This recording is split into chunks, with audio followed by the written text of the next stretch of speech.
कहानी लिली की जुबानी। कभी सोचा नहीं था कि मैं और आदित्य एक छत के नीचे रहेंगे और एक दूसरे के करीब आ जाएंगे। आदित्य एक बिलियनियर है जो नेशनल टीवी में आता है और मैं एक मामूली सी लड़की हूँ, पर अब हमारे बीच का रिश्ता गहरा हो चुका है। भले ही हमारे उम्र में 9 साल का फासला है, पर उसके बिना मैं क्या करूँगी मुझे समझ नहीं आता। अगर आदित्य ने मेरा दिल तोड़ दिया तो मैं टूट कर बिखर जाऊँगी और यह मैं नहीं होने दे सकती। कॉलेज से थका देने वाला दिन था। जब वापस आ रही थी, देखा काई और माया एक साथ बैठकर किताब लेकर कुछ पढ़ाई कर रहे थे। मेरे चेहरे पर एक मुस्कान आ गई। कम से कम उनके प्यार का सुखद अंत होगा, क्योंकि काई काफी अच्छा लड़का है और माया भी अच्छी लड़की है। आदित्य को मैंने मैसेज कर दिया था, पहुँचते पहुँचते शाम ढल जाएगी और हम साथ में डिनर करेंगे रोज की तरह। जब मैं घर के अंदर आई, आदित्य लिविंग रूम में था। वह फोन पर था, अभी ऑफिस के सूट में था। साफ पता चल रहा था अभी घर आया होगा। ठीक है, मैं लिली को इस बारे में बताऊंगा, उसने किसी से कहा, जिससे मैं अपनी भौं ऊंची कर ली। वह किससे बात कर रहा है और क्या बात कर रहा है? कॉल खत्म करने के बाद आदित्य उठ खड़ा हुआ, एक सांस छोड़ी और मैं उसके करीब आने लगी। उसने किससे मेरा स्वागत किया और मुझे अपनी बाहों में भर लिया। मैं अपना सर उसके सीने में रखी और मेरे दिल की सारी थकान उतर गई। वह कॉल किस बारे में था? मैंने बड़े प्यार से पूछा। अपने डैड से बात कर रहा था, उसने कहा। उसका जवाब सुनकर मैं तुरंत सीधी हो गई। मुझे नहीं पता था कि उसके पेरेंट्स मेरे बारे में जानते हैं। यह सुनकर आदित्य उसके पेरेंट्स से बात कर रहा था। मैं थोड़ी पीछे हटी। मेरे पेरेंट्स यहाँ आएंगे सिएटल में इस रविवार को। हालांकि मेरे से ठीक विपरीत आदित्य काफी शांत लग रहा था। उसने मेरे खुले लटों को कान के पीछे करते हुए कहा, मैं किसी डॉक्यूमेंट के बारे में अपने पापा से बात कर रहा था जिसमें उनकी दस्तखत की जरूरत है। मेरे एम्प्लॉयज उन्हें यह डॉक्यूमेंट वहाँ आसानी से भेज सकते हैं, पर मेरे मम्मी पापा यहाँ आना चाहते हैं। यहाँ आने का हमेशा से इंतजार कर रहे थे, पर शायद उन्हें सही वक्त का इंतजार था। मैं समझ गई, लेकिन मुझे क्या करना होगा इस बारे में? मेरी आवाज़ में चिंताएं साफ नजर आ रही थी। शायद मेरी आवाज़ से लग रहा था कि मैं पैनिक कर रही हूँ। क्या मैं नीचे शिफ्ट कर जाऊँ? मैंने पूछा। शायद आदित्य के पेरेंट्स यहाँ पर रहना चाहे आदित्य के साथ जब तक वह सिएटल में है। मैं चीज़ों को और अजीब नहीं बनाना चाहती। आदित्य ने इनकार से अपना सिर हिलाया, कहा नहीं। दरअसल उसने बात को खींचा और मेरी नब्ज तेज होने लगी और मैं उसके बात के पूरे होने का इंतजार करने लगी। अगर सिर्फ कुछ पेपर में साइन करना होता तो वो कभी यहाँ इतनी दूर से नहीं आते। यह साफ है कि वह मुझसे मिलना चाहते हैं, लेकिन वह रुककर मेरी आंखों में देखने लगा। एक और जरूरी काम है जिस वजह से वो यहाँ आना चाहते हैं। मैंने अपनी दिल की धड़कनों को शांत करने के लिए निगलने लगी। वह तुमसे मिलना चाहते हैं लिली, आदित्य ने कहा। मेरे शब्द कहीं खो गए थे। क्या मैंने उसे सही सुना? आदित्य के पेरेंट्स सच में मुझसे मिलना चाहते हैं? क्या है वही वह फोन में बातें कर रहा था? इससे पहले कि मेरे पेरेंट्स शीना और लूना मिलने आए थे, लेकिन उसके मम्मी पापा मुझसे मिलना चाहते हैं। यह बात मुझे अंदर से हिलाकर रख दिया था। मुझे समझ नहीं आया। मैंने कहा, क्या तुम्हारे पेरेंट्स मुझे जानते हैं? आदित्य ने सिर हिलाया। क्या वह हमारे बारे में भी जानते हैं? मैंने पूछा। मेरा मतलब, मैं यह वाक्य आगे जारी नहीं रख सकी क्योंकि मुझे पता ही नहीं है हम दोनों आखिर हैं क्या। हालांकि उम्मीद करती हूँ आदित्य मेरा सवाल समझ चुका है। यह जानना चाहती थी कि आदित्य के पेरेंट्स मुझे बस एक लड़की के रूप में मिलना चाहते हैं जिसके साथ सिक्योरिटी इशू हुआ था, या फिर उससे कुछ ज्यादा। आदित्य ने सांस छोड़ी। ऐसे कोई रास्ता नहीं है कि मेरे डैड को पता ना हो। मुझे यकीन है उन्हें हमारे बारे में पता है और इसका मतलब यह है कि मेरी माँ को भी पता होगा। आदित्य के जवाब ने मुझे सोचने पर मजबूर किया। महीनों पहले मैं अशोक से जब बात कर रही थी तो पता चला था कि वह आदित्य के लिए काम नहीं करता, आदित्य के पिता के लिए काम करता है। मेरे गालों में गर्मी दौड़ने लगी जब यह सोचा कि सिर्फ अशोक यादव जी और श्याम को हमारे बारे में मालूम नहीं है, बल्कि उसके माता पिता को भी हमारे बारे में मालूम है। आदित्य मेरी गालों में उंगली चलाता हुआ कहा, मुझे पता है यह सब तुम्हारे लिए बहुत ज्यादा है, पर फिक्र करने की बात नहीं है। आदित्य मुझे असुविधाजनक स्थिति से बचाने की पूरी कोशिश कर रहा था, पर मैं समझ सकती हूँ कि यह आदित्य के हाथ में नहीं है कि उसके डैड को हमारे बारे में पता लग गया। आदित्य की बातों से मुझे साफ लग रहा था कि यह उसने नहीं बताया, जबकि अशोक ने बताया। अभी कुछ दिन पहले ही मैं उसके थेरेपिस्ट से मिलने गई थी। तभी मुझे समझ आ गया था कि माथुर परिवार में कोई राज नहीं छुपाया जाता और इससे आदित्य को भी कोई दिक्कत नहीं है, क्योंकि उसके परिवार यह राज और झूठ से बहुत परेशानियों का सामना किया है। मुझे याद है कुछ सालों पहले लूना के साथ क्या हुआ था। आदित्य के मानसिक बीमारी के बारे में भी उसके परिवार को, उसके करीबी लोगों को मालूम है और उसमें मेरा नाम भी उसने लिखवा दिया होगा। तभी थेरेपिस्ट ने मुझे उसकी व्यक्तिगत जानकारी दी थी। मेरे दिल यह सोचकर डूबने लगा कि आदित्य मुझे अपने परिवार से दूर नहीं रखना चाहता, पर मैं ऐसा उसके साथ नहीं कर सकती। मैंने तो अब तक आदित्य को सबसे बड़ी सच्चाई नहीं बताई जो उसके और सनाया के शादी की रात में हुआ था। मैं उस रात को साक्षी थी सनाया और अर्जुन के बहस के बारे में, और कैसे मैं सब कुछ खराब कर दिया था। उस गार्डन में पैर रखकर मैं आदित्य को अपने परिवार से दूर रख रही हूँ। मैं अपनी समस्याओं को समाधान नहीं कर रही, बल्कि उससे दूर भाग रही हूँ। आदित्य अभी मेरी ओर देखकर मुझे पढ़ने की कोशिश कर रहा था। जब मैं हाँ में सर हिलाया तो उसने मुझे अपने बाहों में भर लिया और चैन की सांस ली। मैं कार में बैठे हुए अब खुद को शांत करने की कोशिश कर रही थी, पर मैं हार गई। आखिरकार आज वह दिन है जब मैं उसके पेरेंट्स से मिलने वाली हूँ। हम एक रेस्टोरेंट में जा रहे हैं जो उसकी माँ ने बुक कराया है। मेरे हाथ में पसीने थे। मैंने उसे मोड़कर अपनी गोद में रखा हुआ था। मैं एक बेबी ब्लू लंबे ब्लाउज वाले ड्रेस पहनी थी जो मेरे घुटनों से थोड़ा ऊपर था। हेयर स्टाइल करने के बाद अपनी बटरफ्लाई ईयरिंग पहनी थी जो मुझे थोड़ा शांत कर रही थी। जानती हूँ यह सिर्फ एक लंच है, लेकिन फिर भी मैं सुरुचिपूर्ण और सुंदर दिखना चाहती थी। आदित्य के parents high class celebrity couple है। काश मैं आदित्य से पूछ पाती कि उसके पेरेंट्स क्या पसंद करेंगे और क्या नहीं, और मुझे उनके सामने कैसे बिहेव करना चाहिए। क्या यह सोचकर वह मना कर देंगे कि मैं अभी भी बहुत छोटी हूँ। आखिर उनके मिलने का मकसद क्या है? क्या मुझे मना कर देना, मुझे कहना कि आदित्य से दूर रहो? हे भगवान, मैं बहुत ज़्यादा सोच रही हूँ। क्या तुम ठीक हो? आदित्य की बातों से मैं अपना ध्यान से बाहर आई। मैं उसकी तरफ देखते हुए एक ज़बरदस्ती की मुस्कान देते हुए कही, मैं ठीक हूँ, बस थोड़ी नर्वस हूँ। क्या तुम मेरे पेरेंट्स के बारे में फिक्र कर रही हो? आदित्य ने पूछा, जिससे मैं उसकी ओर देखने लगी। उसने कहा, इस बारे में फिक्र करने की ज़रूरत नहीं है, वह तुम्हें ज़रूर पसंद करेंगे। मैं गहरी सांस लेकर रेस्टोरेंट के अंदर कदम रखी। देव और नेहा पहले ही हमारा इंतज़ार कर रहे थे।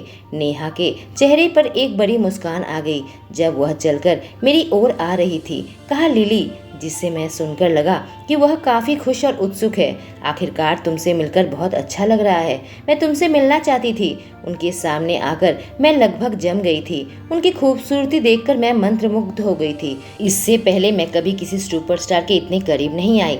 वह मुझे समझ आ रहा था लोग सुपरस्टार के बारे में ऐसा क्यों कहते हैं, और नेहा तो आमने सामने और भी खूबसूरत लग रही थी। मुझे एहसास हुआ कि जल्दी से मुझे अपने आप को संभालना होगा, ना कि बेवकूफ़ की तरह यूं उन्हें घूरती रहूं। इसलिए जल्दी से मैं मुस्कुरा कर कही, आपको मिलकर भी बहुत खुशी हुई मिसेस माथुर। मुझे लंच में बुलाने के लिए बहुत बहुत शुक्रिया।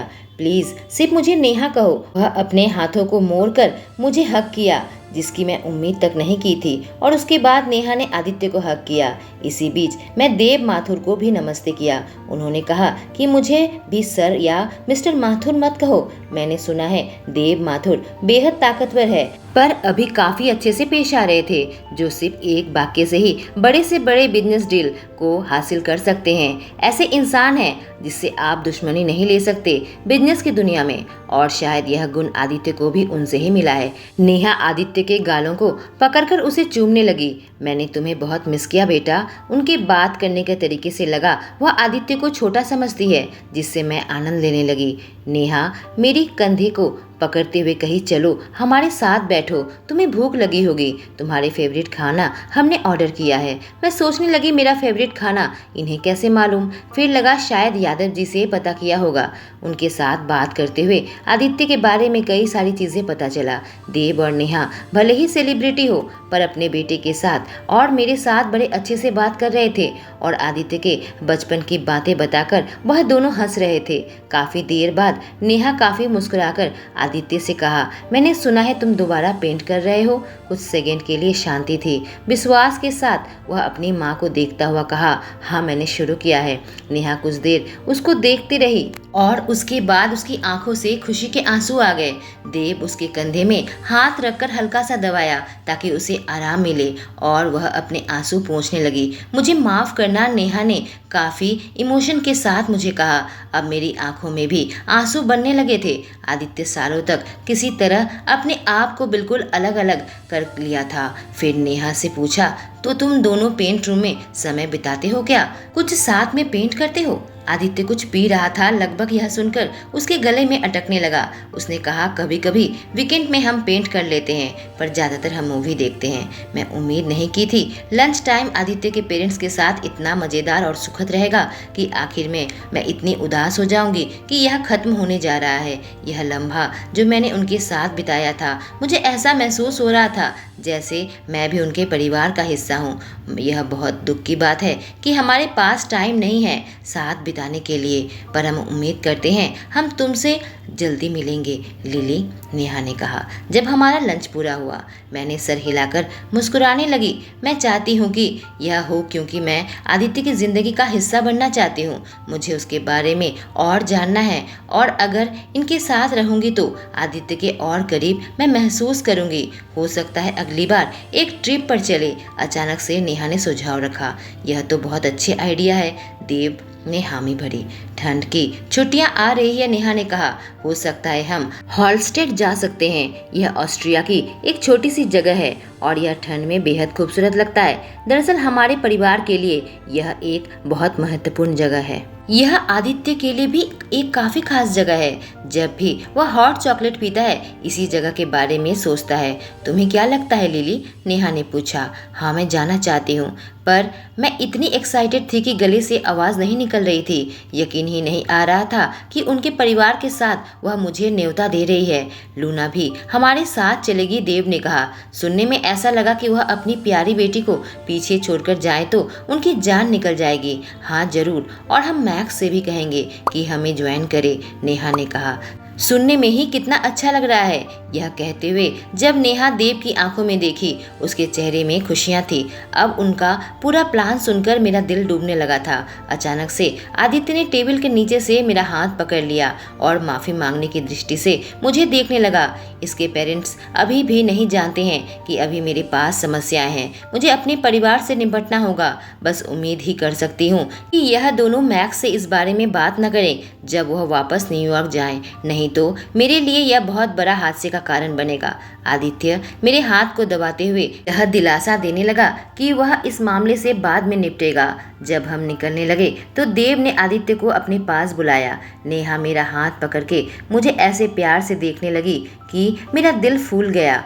मैं तुमसे बाद में मिलती हूँ लिली। हम दोनों मुस्कुराए, पर मैं अवाक रह गई जब नेहा की आंखों में आंसू आ गए। बहुत शुक्रिया आदित्य के साथ रहने के लिए, इसका सहारा बनने के लिए और उसे वापस लाने के लिए। अब मैं खुद को रोक न सकी और मैं भी रोने लगी और उनसे लिपट गई, जिससे नेहा मुस्कुराते हुए मेरे गालों में उंगली चलाने लगी। जिस तरह से आदित्य के पेरेंट्स मुझे देखते हैं, मेरे अंदर एक नई उम्मीद जागी है। ऐसी उम्मीद जिसे दूर हटाना बहुत मुश्किल होगा। मुझे ऐसा लगने लगा है कि मैंने जो कुछ भी किया है वह सब बेकार नहीं जाएगा। मुझे पता है कि मुझे एक सुखद अंत की उम्मीद नहीं रखनी चाहिए। मेरी पलकें खुली जब मेरे गालों पर एक हल्की सी किस अनुभव किया। मैं उठ तो गई थी, पर मैं अपनी आंखें नहीं खोल रही थी। मैं समझ सकती थी आदित्य मुझे देखकर मुस्कुरा रहा है। हल्की आंख खुली तो धुंधली दृष्टि से मैंने देखा आदित्य ऑफिस के सूट में था। कहा, तुम दोबारा सो सकती हो। बस मैं यही बताना चाहता था। मैं जल्दी निकल रहा हूँ, मुझे फैक्ट्री विजिट में जाना है और तुम अभी सो जाओ।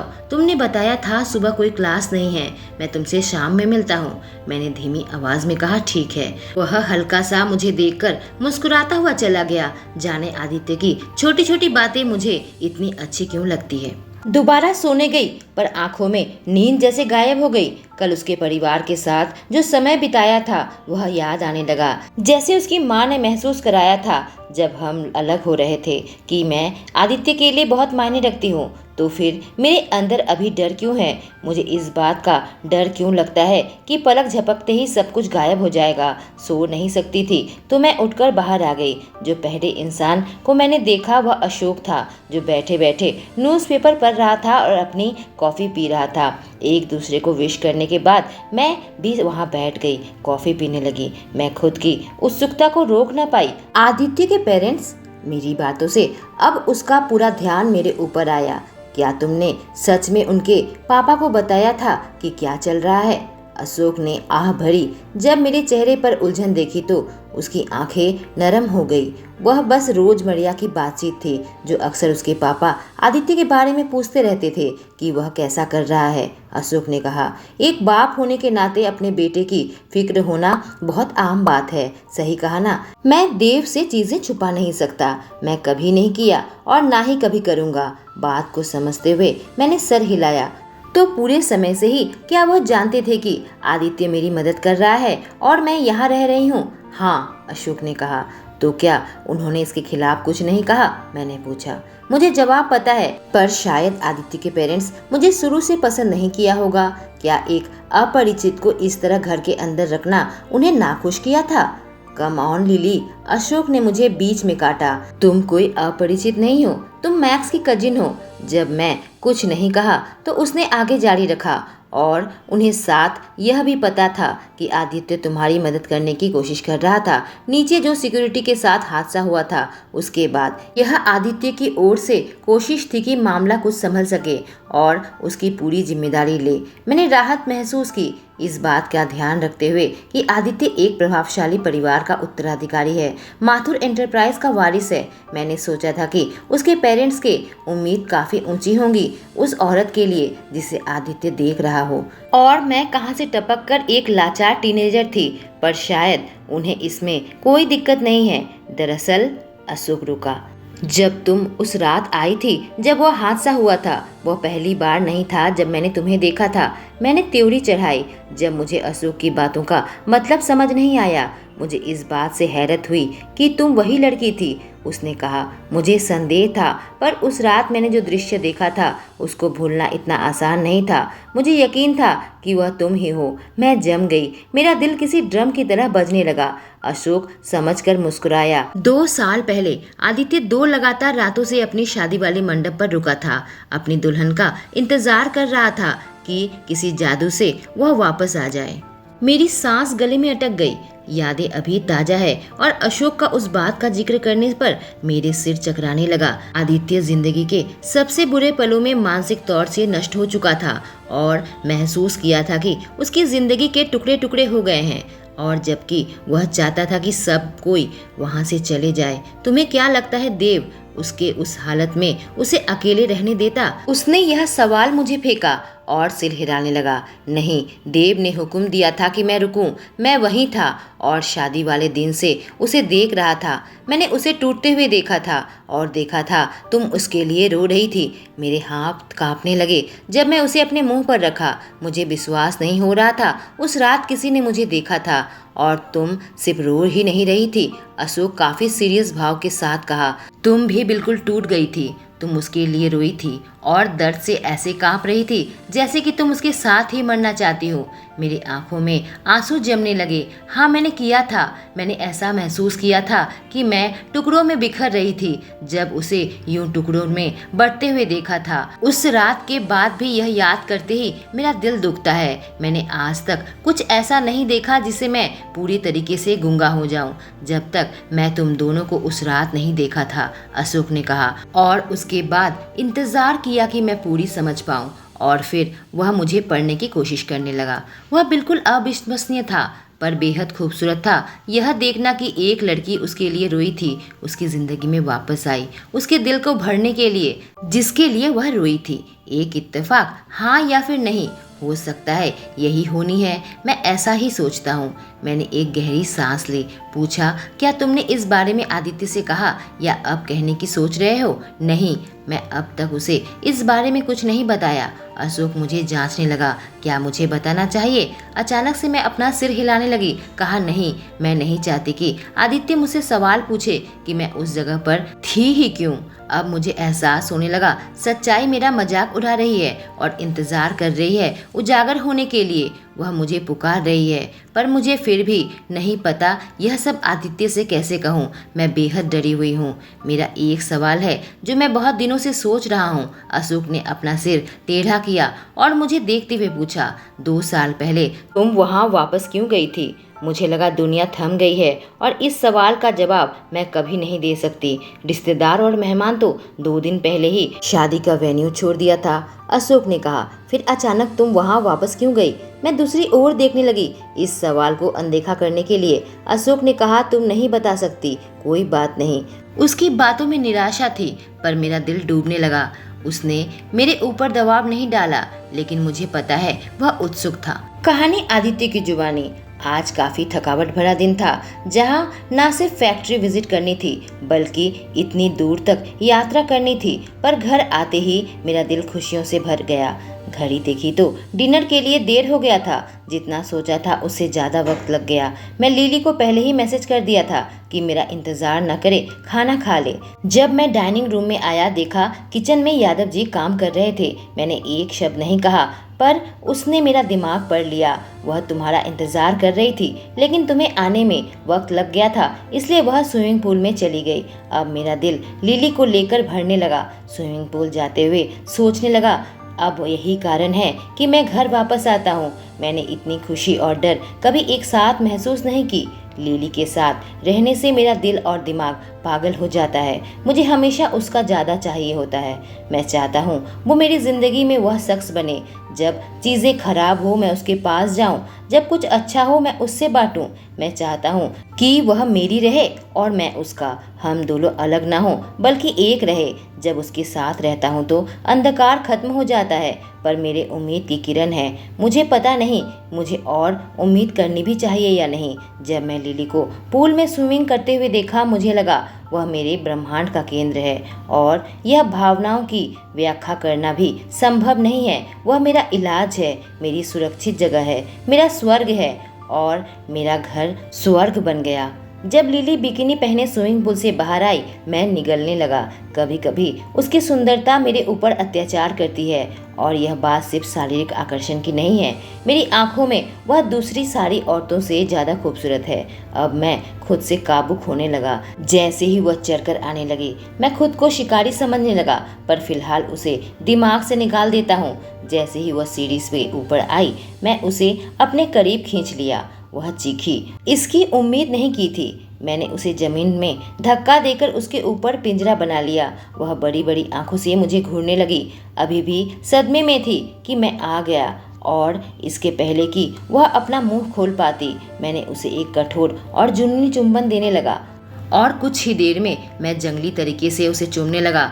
फिर रुक गया। कहा, मैं घर आ गया लिली। उसकी आसमानी आंखों में मेरे लिए चाहत नजर आ रही थी, इसलिए मैंने उसे और कसकर पकड़ लिया। यह अत्याचार करने लगा कि जितना मैं उससे जुड़ता जा रहा था उतना मैं इनसिक्योर फील करने लगा था। मेरे अंदर डर घर करने लगा था। मैंने उसके मुंह पर अपना मुंह डाल दिया था ताकि घर के सारे लोग उसके सिसके की आवाज न सुन सके। जब वह चरम पर पहुंची, उसके होंठ कांपने लगे। मैंने कहा, अभी पूरा नहीं हुआ। कहानी लिली की जुबानी। अब हम दोनों बेडरूम में थे।